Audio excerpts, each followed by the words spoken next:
വിഗ്രഹമോഷണങ്ങളായിരുന്നു ഈ അടുത്ത കാലം വരെ നമ്മളെ അലട്ടിക്കൊണ്ടിരുന്ന പ്രധാന പ്രശ്നം. നാളിതുവരെ നടന്നിട്ടുള്ള 274 വിഗ്രഹമോഷണ കേസുകളിൽ 16 എണ്ണം തെളിയിക്കാൻ നമുക്ക് കഴിഞ്ഞു എന്നുള്ളത് അഭിമാനിക്കാൻ വക നൽകുന്ന ഒരു കാര്യമാണ്. എന്നാൽ ഇപ്പോൾ നമ്മളെ അലട്ടിക്കൊണ്ടിരിക്കുന്ന പ്രധാന പ്രശ്നം ബാങ്ക് കവർച്ചകളാണ്. 2 ആഴ്ചയ്ക്കുള്ളിൽ 5 മോഷണങ്ങളാണ് നടന്നിരിക്കുന്നത്. ഈ നിരക്കിൽ തന്നെ കവർച്ച തുടരുകയാണെങ്കിൽ 6 മാസത്തിനകം ഏറ്റവും കുറഞ്ഞത് 60 മോഷണങ്ങളെങ്കിലും നടക്കുമെന്നാണ് നമ്മൾ മനസ്സിലാക്കേണ്ടത്.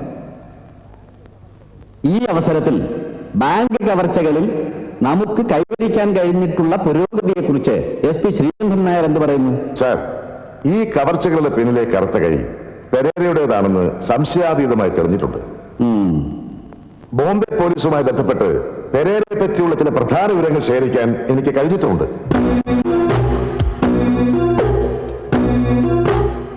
ബോംബെയിലെ പ്രീതം ബാങ്കേഴ്സ്, ലാലാജി ഫൈനാൻസിയേഴ്സ് തുടങ്ങിയ സ്ഥാപനങ്ങളിൽ കവർച്ചകൾ നടത്തിയതും ഹ്യൂമനിറ്റീസ് മ്യൂസിയത്തിൽ പ്രദർശനത്തിന് വെച്ചിരുന്ന ലക്ഷക്കണക്കിന് രൂപ വിലവെടുപ്പുള്ള രത്നങ്ങൾ മോഷ്ടിച്ചതും ഈ പെരേര തന്നെയാണെന്ന് മഹാരാഷ്ട്ര പോലീസ് സാക്ഷ്യപ്പെടുത്തിയിട്ടുണ്ട്. ഈ അധോലോക ഭീകരൻ കേരളത്തിലേക്ക് കടന്നിരിക്കാനിടയുള്ളതായി അവർ റിപ്പോർട്ട് ചെയ്തിട്ടുമുണ്ട്. പെരേരയെ ഐഡന്റിഫൈ ചെയ്യാൻ അടയാളം എന്തെങ്കിലും കിട്ടിയിട്ടുണ്ടോ? നോ സർ, പല സ്ഥലത്തും പല വേഷത്തിലാണ് അയാൾ പ്രത്യക്ഷപ്പെട്ടിട്ടുള്ളത്. ആളെ തിരിച്ചറിഞ്ഞ ശരീരത്തിൽ നിന്നും ഒരു രൂപം വരച്ചെടുക്കാനുള്ള ശ്രമം ഫിഗർ എക്സ്പെർട്സ് നടത്തിക്കൊണ്ടിരിക്കുകയാണ്. ഇവിടെ കേരളത്തിൽ നടന്ന എല്ലാ ബാങ്ക് മോഷണങ്ങളെയും പിന്നിൽ ഇതേ പെരേര തന്നെയാണെന്നുള്ളത് അനുഭവത്തിന്റെ വെളിച്ചത്തിൽ എനിക്ക് പറയാൻ കഴിയും. ഇനി എല്ലാവർക്കും അവരവരുടെ അഭിപ്രായങ്ങൾ പറയാം. സാർ, എനിക്കൊരു പ്രധാന കാര്യം പറയാനുണ്ട്. സെൻട്രൽ പോലീസ് സ്റ്റേഷന് അലോട്ട് ചെയ്തിട്ടുള്ള ഞങ്ങളുടെ ജീപ്പിന് ഇടയ്ക്കിടയ്ക്ക് സ്റ്റാർട്ടിംഗ് ട്രബിൾ ഉണ്ട്. മാത്രമല്ല, ഞങ്ങളുടെ സ്റ്റേഷനിൽ ഒരു നല്ല മൂത്രപ്പുരയോ ഊണുമുറിയോ ഇല്ല എന്നുള്ളതാണ് സത്യം. നോൺസെൻസ്. ഇതൊക്കെ പറയാനുള്ള വേദി അല്ല ഇത്. ഒരു പോലീസുകാരനായി ജനിച്ചുപോയി എന്ന ഒറ്റ കാരണം കൊണ്ട് മൂത്രമൊഴിക്കാൻ പാടില്ല. Nothing more sir. ഓക്കെ.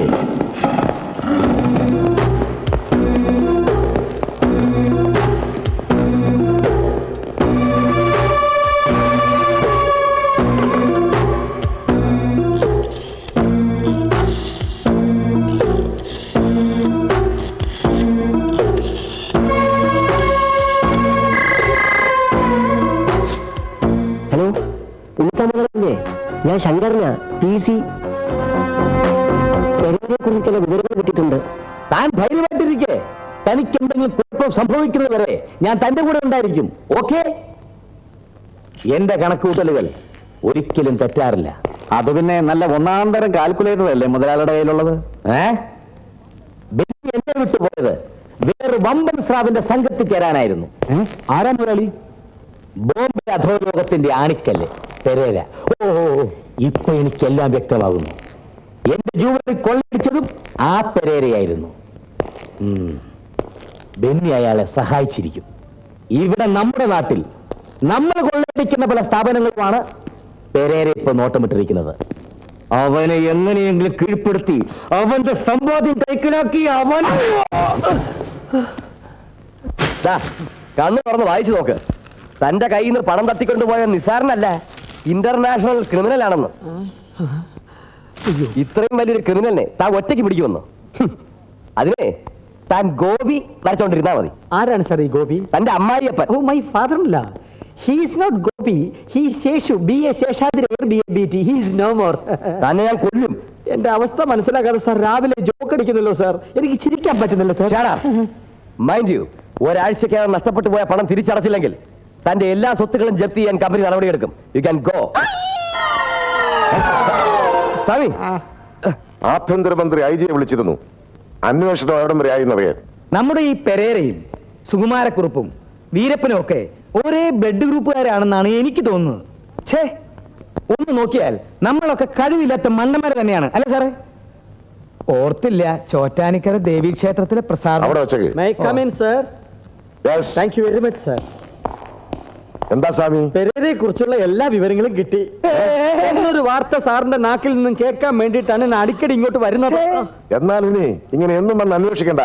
ആളെ കിട്ടുമ്പോ ഞങ്ങൾ സ്വാമി വിവരം അറിയിക്കാം. വീട്ടിലിരുന്നിട്ട് മനസ്സമാധാനം കിട്ടണില്ല. മാനേജിംഗ് ഡയറക്ടർ എന്നെ ഡിസ്മിസ് എന്ന് പറഞ്ഞിരിക്കുകയാണ്. അയ്യോ പാവം. സ്വാമി, ഗുരുവായൂർ അമ്പലത്തിൽ പോയി 7 ദിവസം ഭജന ഇരുന്ന മനസ്സിന് സമാധാനം കിട്ടും, വിചാരിച്ച കാര്യം നടക്കുകയും ചെയ്യും. സ്വാമി തൽക്കാലം ചെല്ലേ. കേസന്വേഷണം ഊർജിതപ്പെടുത്താൻ സഹായിക്കുന്ന ഒരു കാര്യം ഞാൻ തരാം. കൊടുക്ക് കൊടുക്ക് കൊടുക്ക്. ഒരു ചെറിയ കൈക്കൂലി 2 എടുത്തോണം. സോറി സർ, ഇവിടെ പറഞ്ഞതാ സർ. Sir okay sir. ആരാ സാർ? ഐഡിയ. മഹാരാഷ്ട്രയിൽ നിന്ന് സീനിയർ റാങ്കിലുള്ള ഒരു പോലീസ് ഓഫീസർ അന്വേഷണവുമായി ബന്ധപ്പെട്ട് ഇങ്ങോട്ട് വരാൻ പോകുന്നു. എന്റെ ഗുരുവായൂരപ്പ.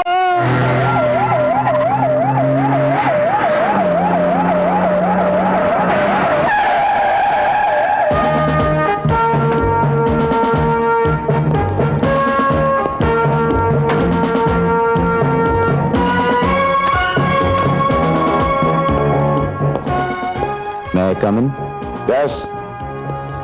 I am Vishwanath, Superintendent of Police, Bombay. Sreekantan Nair, please. Thank you.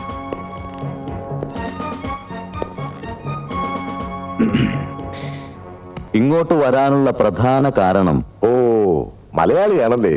Yes, sorry for interruption. Please carry on. പെരേരയുടെ വേറബോട്ട്സിനെ കുറിച്ച് എന്തെങ്കിലും ട്രേസ് ചെയ്യാൻ കഴിഞ്ഞിട്ടുണ്ടോ? അത് എക്സാക്ട് വിവരങ്ങളൊന്നും കിട്ടിയിട്ടില്ല, പക്ഷേ വളരെ പ്രധാനപ്പെട്ട ചില ക്ലൂസ് കിട്ടിയിട്ടുണ്ട്.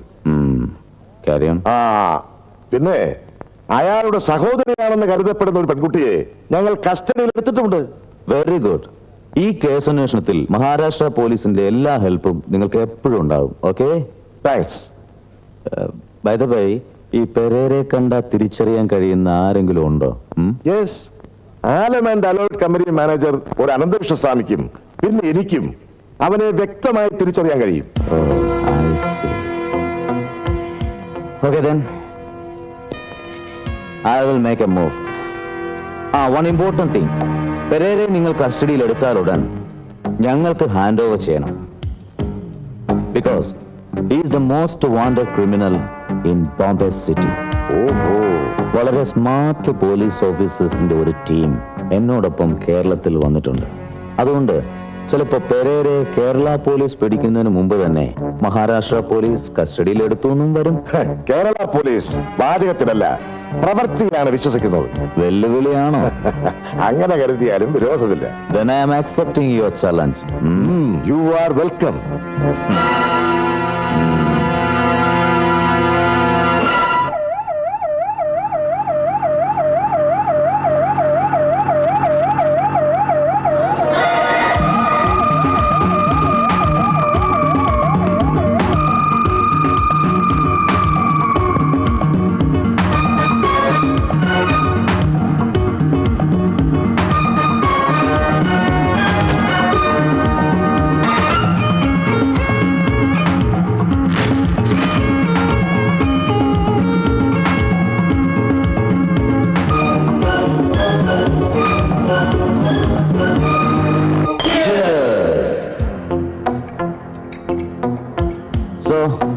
ഇന്നു മുതൽ ഞാനല്ല പെരേര, അവനാണ്.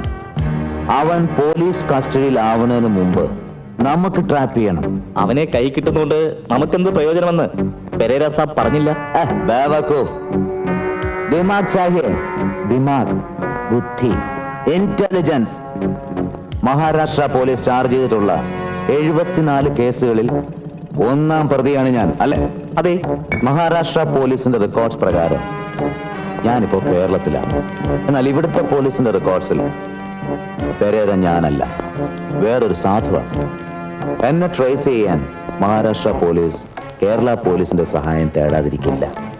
സോ ഇവിടുത്തെ സാധു പെരേരെ നമ്മൾ തപ്പിയെടുത്ത് തട്ടിക്കളഞ്ഞാൽ ഇവിടുത്തെ പോലീസ് എന്ത് വിചാരിക്കും?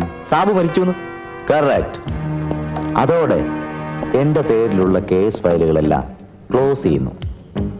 വേറൊരു പുതിയ രൂപത്തിൽ, വേഷത്തിൽ, പേരിൽ ഞാൻ വീണ്ടും നമ്മുടെ പണി തുടരുന്നു. ഒന്നുകിൽ ഇവിടെ, അല്ലെങ്കിൽ ഇന്ത്യക്ക് പുറത്ത്. എപ്പടി? സാബ് ഒരു ജീനിയസ് ആണ്.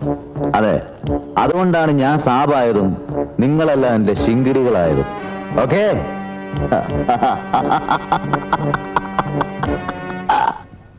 What nonsense you are talking? Sir, ഓപ്പറേഷന് വേണ്ടി ഞാൻ കരുതിയിരുന്ന പണം നഷ്ടപ്പെട്ടു പോയതുകൊണ്ടാണ്. അത്രയ്ക്ക് ഉത്തരവാദിത്വം നിങ്ങൾക്കുണ്ടായിരുന്നുള്ളൂ എന്നർത്ഥം. അങ്ങനെ പറയരുത് സർ. എന്റെ പെങ്ങൾക്ക് വേണ്ടിയാണ് ഞാൻ. എക്സ്പ്ലനേഷൻസ് ഒന്നും എനിക്ക് കേൾക്കണ്ട. ഇനിയൊരു പെയിൻ വന്നാൽ ഓർമ്മശക്തി പൂർണ്ണമായും നഷ്ടപ്പെടുന്ന ഒരു സ്റ്റേജ് വന്നേക്കാം. കാഴ്ചശക്തി നഷ്ടപ്പെട്ടേക്കാം. ഒടുവിൽ ഒരു കോമാ സ്റ്റേജിൽ ജീവിതാവസാനം വരെ. പ്ലീസ് സർ, ഞാൻ നോക്കിയിട്ട് കാശിന് ഒരു മാർഗവും കാണാഞ്ഞിട്ടാ. കാശിന്റെ കാര്യങ്ങളൊക്കെ നിങ്ങൾ ഹോസ്പിറ്റൽ മാനേജ്മെന്റിനോട് പറഞ്ഞാൽ മതി. അവർ അഡ്മിറ്റ് ചെയ്യുന്ന പേഷ്യന്റിനെ ട്രീറ്റ് ചെയ്യാനേ എനിക്ക് നിവൃത്തിയുള്ളൂ. വേണമെങ്കിൽ എന്റെ ഫീസ് വേണ്ടെന്ന് വെക്കാം. അതിലുപരി എനിക്ക്. സാറിനി അടുത്തെന്നാണ് വരുന്നത്? Next 12th. അതിനുള്ളിൽ ഞാൻ എങ്ങനെയെങ്കിലും പണം അറേഞ്ച് ചെയ്യാം സാർ.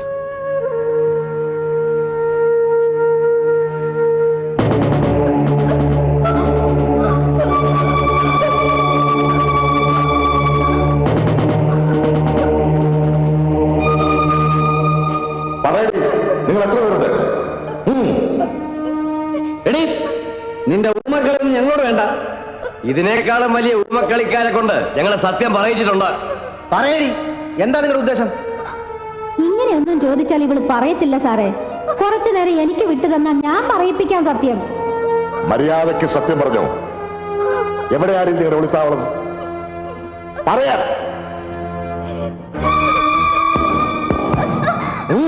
പറയാ. പറയണേ. നിർത്ത് സാർ. എല്ലാവരും കൂടെ ഇങ്ങനെ കൊല്ലാക്കൊല ചെയ്ത ഈ പാവം ചത്തുപോകും. പിന്നെ കിട്ടാനുള്ള വിവരം പോലും കിട്ടില്ല. താൻ ഉത്തരവൊന്നും വേണ്ട. എന്ത് ചെയ്യണമെന്ന് ഞങ്ങൾക്കറിയാം. അണ്ടർവേൾഡ് ഗാങ്ങിലെ മെമ്പറാണ് ഇവൾ. ബെൽറ്റ് ബോംബ് വെച്ച് ആരെങ്കിലും കൊല്ലാൻ ബ്രെയിൻ വാഷ് ചെയ്ത് വിട്ടിരിക്കലെന്ന് ആര് കണ്ടു? ഈ കുട്ടി സംസാരിക്കില്ല എന്നുള്ളത് ഉറപ്പാ. വേണമെങ്കിൽ നമുക്ക് ഇവള് കിടന്ന ആസ്പത്രിയിലെ ഡോക്ടറെ വിളിച്ച് ചോദിക്കാം. ദയവ് ചെയ്ത് തൽക്കാലം ഈ ടോർച്ചറിംഗ് ഒന്ന് നിർത്തൂ പ്ലീസ്.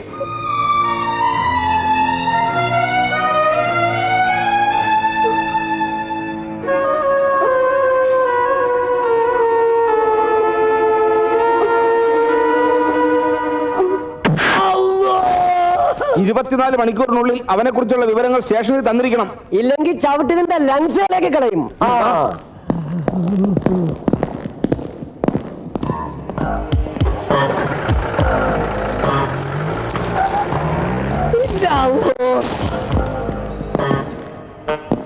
എവിടാ അവര്? ആര്? ആ പെരേരയും ബെന്നിയും. നമ്മക്കറിയില്ല.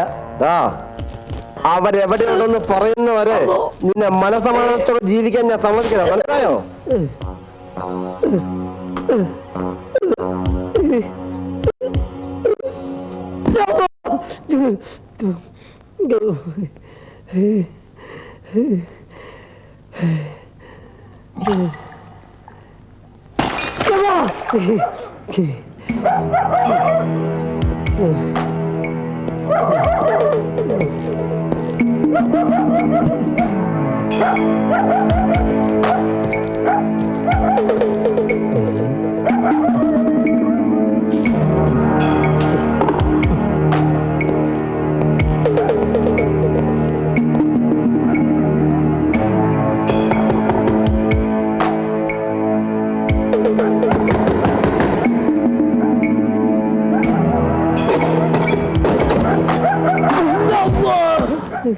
എന്താ ചെയ്തലിക്കത്? പതുക്കെ. അപ്പൊ എന്നെ പറ്റി കേട്ടതൊക്കെ ശരിയാണല്ലേ? പഴയ പണിയൊക്കെ നിർത്തി പുണ്യാളച്ചനാവാൻ പോണെന്ന് പറഞ്ഞിട്ട്. ചെയ്തലിക്ക ഞാൻ ഒന്നും നീ പറയണ്ട. നീയും ആ പെരേരും കാരണം എന്റെ ജീവിതം നായാക്കി. ഇടി കഴിഞ്ഞ നേരല്ലേ പോരേല്. ഇന്റെ കെട്ടിയാലും കുട്ടിയാലും അവരെ വീട്ടിലാക്കിയിരിക്കാണ് ഞാൻ. ചെയ്തലിക്ക ഞാൻ പറയടാ, കണ്ണു ചോരില്ലാത്ത പണിയല്ലേ നീ ചെയ്ത്. മര്യാദയ്ക്ക് അവന്റെ പണം കൊണ്ടുപോയിക്കോട്. അല്ലെങ്കിൽ ഇന്നു മുതൽ നീയും ഞാനും തമ്മിൽ. ആ പണം തിരിച്ചു കൊടുക്കാൻ തന്നെ ഞാൻ വന്നിരിക്കുന്നത്. അതെ, നടന്നതല്ല ഞാൻ പറയാം. അതെ, നിങ്ങൾ ഇങ്ങനെ എന്റെ പുറകെ നടന്നിട്ട് ഒരു കാര്യമില്ല. എനിക്ക് ബെന്നി അറിയില്ല, പെരേറി അറിയില്ല എന്ന് പറഞ്ഞാൽ എങ്ങനെ? പെരേരെ രക്ഷിക്കാനുള്ള പയ്യല്ലേ നമ്മൾ നോക്കണേ. അവന്റെ പെങ്ങളുടെ ഓപ്പറേഷനുള്ള പണം കൊണ്ട് ബെന്നി എത്തിയിട്ടുണ്ട്. എവിടെയുണ്ട് ബെന്നി? ബെന്നി,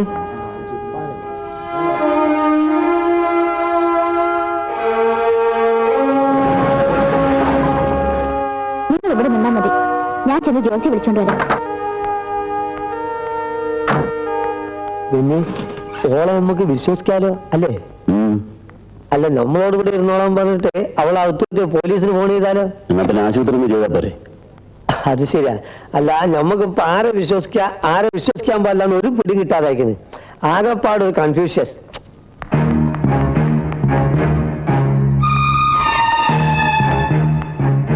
ജോസി ജോസി ജോസി ജോസി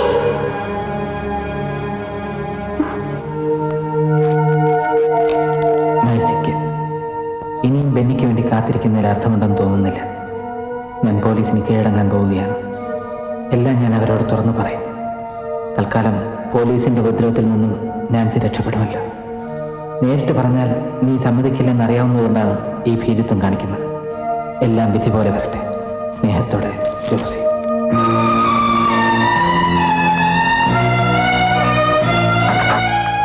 ജോസി എവിടെ?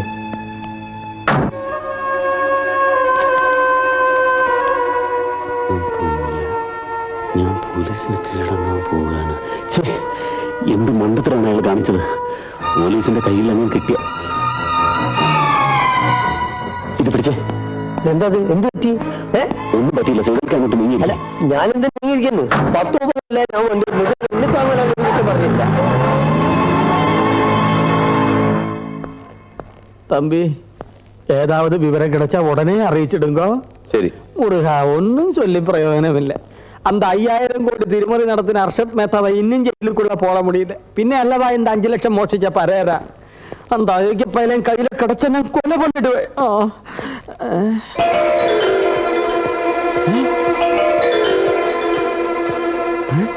டேய் சாவுக்குறாக்கி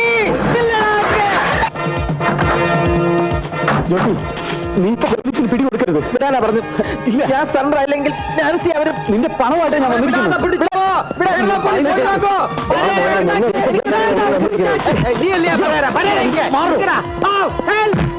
ഓടി വാങ്ങോ ഓടി വാങ്ങോ ഓടി വാങ്ങോ പരേരെ 5 ലക്ഷം പരേരെ പിടിച്ചാക്ക് ഓടി വാങ്ങോ സഖി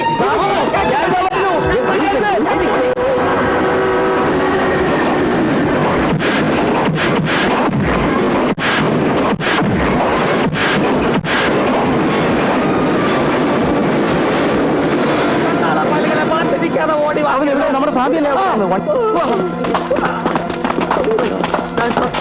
എന്ത് പറ്റി സ്വാമി?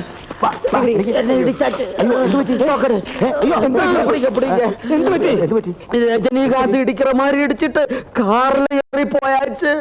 എന്റെ ഗുരുവായൂരപ്പാ ഞാനിനി എന്ത് പറയൂ എന്റെ ഈശ്വരാ.